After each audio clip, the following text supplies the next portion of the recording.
Hello guys, welcome back. In this video I'll show you how to fix the storage full warning on HDMI AR key.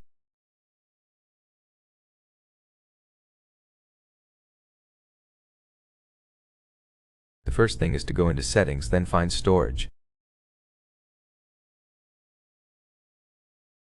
Right here we have free up space, but we'll use that later. Here we have System, Apps, Trash, Images, Documents, Others, Games, Audio, and Videos. You can go to Apps and see each app's storage usage, and from here you can uninstall them.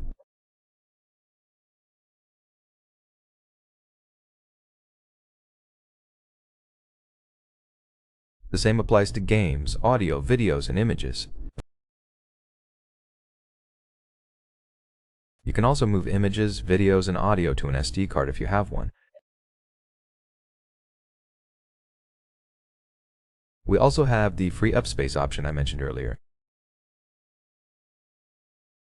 Here you can clean junk files, just hit clear.